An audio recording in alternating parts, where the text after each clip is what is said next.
Corona व्हायरसच्या वाढत्या प्रादुर्भावामुळे सरकारच्या आदेशानंतर महापालिका प्रशासनाने 7 प्रतिबंधात्मक कायदा शहरात लागू केलाय. त्यामुळे शहरातील सर्व मॉल, सभागृह, सिनेमागृह बंद करण्यात आली आहेत. परंतु यातून किराणा माल वगळल्यामुळे सध्या शहरातील डीमार्टमध्ये तुडुंब गर्दी होत आहे. सार्वजनिक जागेत गर्दी होऊन कोरोनाचा संसर्ग वाढू नये म्हणून सरकारने लावलेल्या प्रतिबंधक कायद्यालाच हरताळ फासला जात आहे.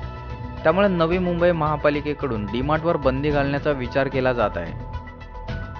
राज्यातील कोरोनाग्रस्त रुग्णांच्या संख्येत दिवसेंदिवस वाढ होत चालल्यामुळे राज्याचे मुख्यमंत्री उद्धव ठाकरे यांनी राज्यातील मुख्य शहरांमध्ये 7 प्रतिबंधात्मक कायदा लागू केलाय.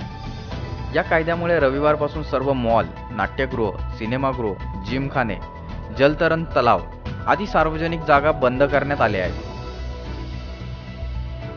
परंतु अत्यावश्यक वस्तू असल्यामुळे सरकारने किराणा मालाला वगळले आहे.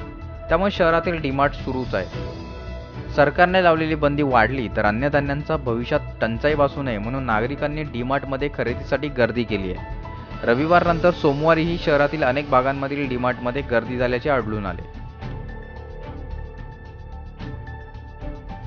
डीमार्टमध्ये होत असलेल्या गर्दीमुळे सरकारने सार्वजनिक जागांवर गर्दी टाळण्यासाठी लागू केलेल्या प्रतिबंधात्मक कायद्यालाच हरताळ फासला जात आहे. या ठिकाणी होत असलेल्या हजारो नागरिकांच्या गर्दीत कोरोना व्हायरस अधिक फोफावण्याची दाट शक्यता असल्यामुळे महापालिकेतर्फे सर्व डीमार्ट बंद करण्याचा विचार केला जात आहे. डीमार्ट बंद केल्यास नागरिकांना आपल्या परिसरात असणाऱ्या किराणा मालाच्या दुकानांमधून धान्य खरेदी करण्याचे आवाहन पालिकेतर्फे केले जात आहे.